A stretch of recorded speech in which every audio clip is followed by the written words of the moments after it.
hello, everybody. Yeah, hello. What morning was that? I saw that little hummingbird out here dipping his beak in the water. I don't know, but I sure have been wishing I'd see I one. think it was Wednesday or Thursday It morning. was not long after you put it out I there. just happened to look out last Wednesday or Thursday, and well, we darn, a little hummingbird didn't show up and drink out. And it was already gone by the time I... Yeah, he danced around and drank out of 2 or 3 of the holes and he left. It's the only one I've seen so far. I was hoping to go bring his whole family or friends. But not for me to see anyway. Probably comes during the cool of the night, so maybe, I don't know. Early morning. My brother said when he lived down in Missouri, he couldn't believe it, but we got one of these, I don't know if you've seen it or not, but it's like a little glass jar thing with a bottom of it where they drink out of. But down in Missouri where he was living, he couldn't believe it. He turned the light on. He heard some scuffling outside. And he turned the light on, and these raccoons were tipping him up and drinking out of it. Off of his porch. Well, this is on, hopefully they can't get up to this one. It's on a hanger. Yeah. We are going to talk about decisions. They're no easier at our age. It's just about, I think the difference is how we discuss them and how we go about making a decision. We don't make decisions any easier than anybody else. And lately, we've been trying to make, okay, we've got, our old van is very old. And all it's really good for right now is to pull his trailer to go get rid of leaves and sticks and stuff like that. And our other car is, it's good, but It's drivable. well, yeah, it's drivable, but I meant that's what it's good for. That's why we keep it. That's why we keep it, right. See, we do have our discussions that are not exactly I love you type discussions. We've had it for 26 years. Yeah, but it's older than that. Our car is 20 years old now, but you know, it's still going, it's fine. Actually, it looks very nice. But we've been discussing getting an SUV because the Cruiser, it'll take things like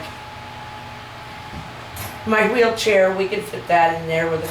But if we want to travel very far, and if we're going to stay over anywhere, then we need room for a lot of my big stuff, like my huge concentrator and all that kind of stuff. So we're thinking of an SUV. And that isn't the only decision that we've been trying to make. It's been very hot. She don't deal with hot weather. I don't do hot weather, but especially when it's humid and there's not much breeze. And so it may be come down to, if we do that, he's just going to have to go and make it the decision himself. Maybe he can take his brother with him and they'll find what they think will suit us.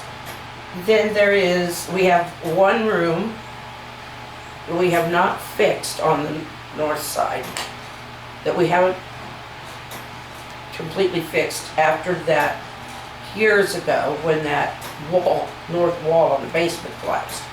It did crack a lot of the plaster and stuff. The south wall has got a couple cracks. I can repair those. Yeah.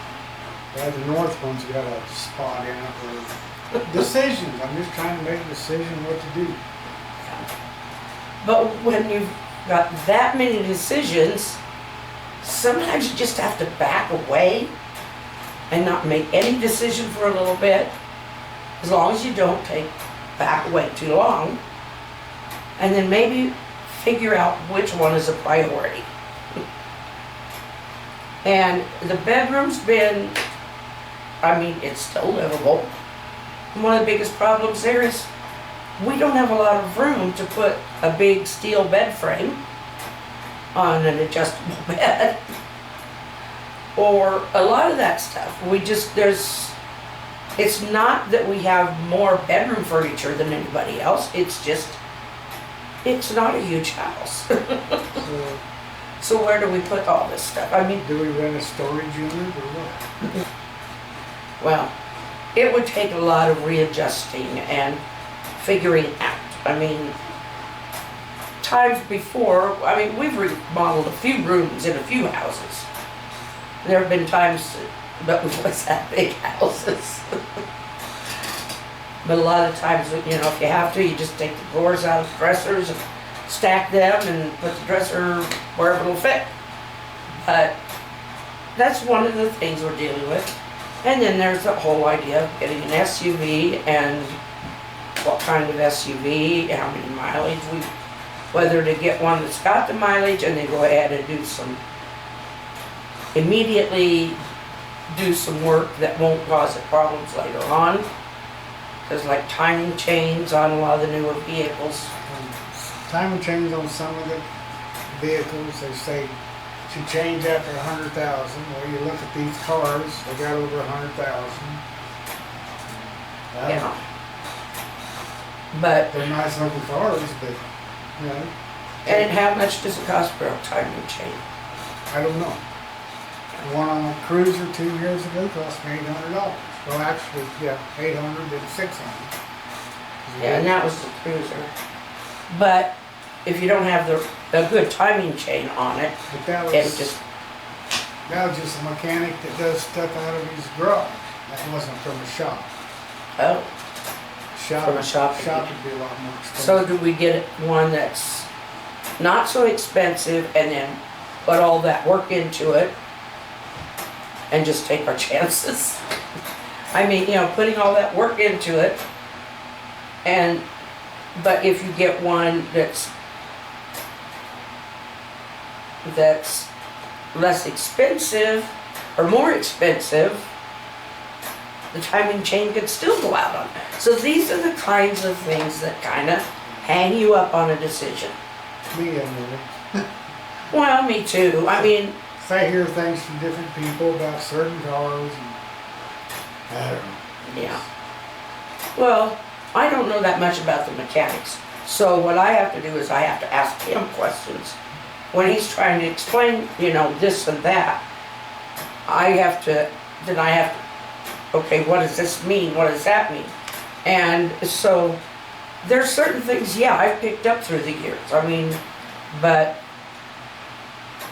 just that, and then we have not had anything on credit for years. And I just found out that that's made our credit rating go way down. We do know we can get a loan because where we can get it from. But we hadn't thought all those years that maybe using a little credit might have helped us. Because I thought we still had an 800 credit rating. It's not that high. Mine's close to that. Mine's 700 something, yours is 600 something. Yeah, and that just floored me because I haven't bought anything on credit for a long time. I think the last thing I had was my student loan. Or was it the car? Car. The car. But it's been paid off for Couple of years. a couple years or so. Anyway, Well, you know, it's like that, it's that dilemma of, 3 years. Because I was still working, and I paid it off while I was still working. yeah, it was supposed to be coming out of my account, but you, It did. oh, okay. Come So, out of your account, but so why is it my credit rating? I don't know. It's, you don't know what banks, you don't know what's going through their heads, but anyway, he was the primary breadwinner for a long time, so, because I was on disability before retirement. Anyway, Anyway, It's- my nephew told me he might be bidding. He works at a car lot. Said he's putting in a bid for like he said, it was a 2016 Dodge Caravan with 30-some thousand miles on it. I don't know. I have to see if he gets it or not. If he wants to bid. Yeah, there's just a lot of things, and his brothers understand vehicles, or his one brother does. His older brother does, and his boys do. So it would be, I would much rather go with them to figure out something that's going to fit us and what we need, than for me to go along and argue, well, that was birdier. I'm usually a little more practical than that, but You hear some decent cars with decent prices, and they start talking about how it's wrecked and got salvage title. Yeah. So that's stuff I've looked up on the internet, and that's just, so yeah. Some of it's probably okay, some of it you don't know. You don't know if the people are telling you the truth or not. It's not, we're not trying to be a downer here.